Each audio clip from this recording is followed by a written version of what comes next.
আজকে বলবো যে ড্রয়িংয়ের মধ্যে এমন কি কি মিস্টেক করলে তোমার আঁকায় ইমপ্রুভমেন্ট হবে বা হবে না, মানে কি কি এমন করলে তোমার আঁকায় ইমপ্রুভমেন্ট আসবে আর কি কি করলে ইমপ্রুভমেন্ট আসবে না। তাই বেশি কথা না বলে আজকের ভিডিও এখানেই শুরু করছি। প্রথম পয়েন্ট যে তোমার অ্যানিমে আঁকা বন্ধ করতে হবে। অ্যানিমে আঁকা বলতে কি, যে তুমি যেগুলো কার্টুনগুলো দেখো, মানে ইউটিউব শর্টসে আমি দেখেছি যে বিগিনার আর্টিস্ট যারা, তারা কি করে যে যে অ্যানিমে ক্যারেক্টার তাদের বেশি করে আঁকে।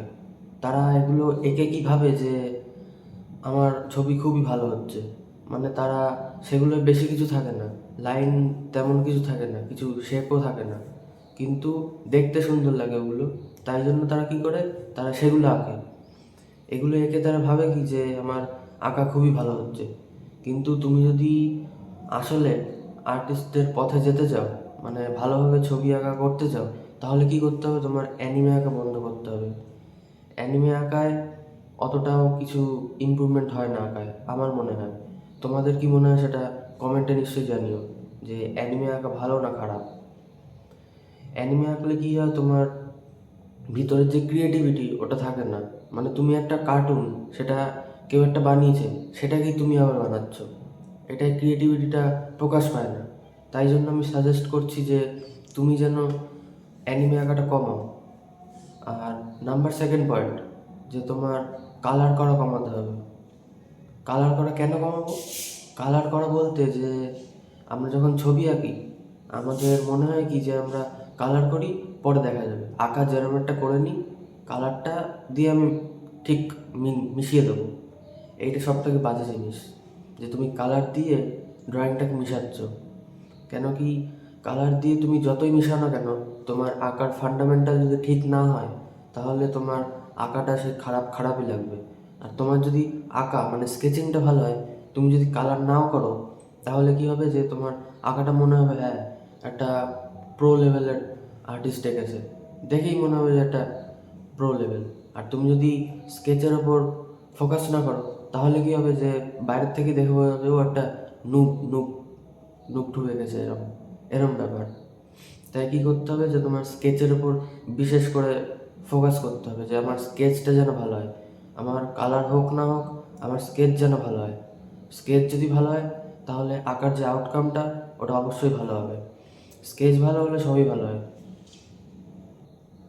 নাম্বার থার্ড পয়েন্ট, যে তুমি যত বেশি আঁকায় ক্রিয়েটিভিটি অ্যাড করতে পারো, তত বেশি আঁকায় ক্রিয়েটিভিটি অ্যাড করো। কেন কি, ক্রিয়েটিভিটি অ্যাড করলে তোমার যে আঁকার ইমপ্রুভমেন্ট, মানে আঁকা দেখতে ওটা ভালো লাগবে। ধরো তুমি একটা পোর্ট্রেট এঁকেছো বা অন্য কিছু এঁকেছো, কী করবা, যে পাশে কোনো কিছু একটা এঁকে দিলা, নিজের মন থেকে যা আসছে, পাতা হোক, ফুল হোক, গাছ হোক, একটা কোনো অন্য মুখ হোক, অন্য শেপ হোক, এরমভাবে জিনিসপত্র অ্যাড করতে থাকো। তাহলে কী হবে, যে তোমার আঁকাটা তোমার নিজের হয়ে যাবে। তুমি যে পোর্ট্রেটটা কপি করেছো, সেটা আর কপি জিনিস থাকবে না। তুমি যদি ওর মধ্যে নিজের জিনিস অ্যাড করে দাও, তাহলে ওটা তোমার হয়ে যাবে। এইভাবে যদি তুমি চারিপাশে, এরকম ধরো একটা পোর্ট্রেট আছে, ওরকম চারপাশে যদি জিনিসপত্র অ্যাড করে দিতে পারো, তাহলে দেখতে আরও সুন্দর লাগবে। আমি এরকম অনেক ছবি দেখেছি যে তারা পোর্ট্রেটটাকে নিচ্ছে আর অ্যাড করে দিচ্ছে অন্য কিছু, ভালো লাগে দেখতে। তুমি যদি করতে পারো, তাহলে ট্রাই করো। আর নাম্বার ফোর্থ পয়েন্ট, যে শেডিং করা, স্কেচিং করা, এগুলো প্রচুর পরিমাণে করতে হবে।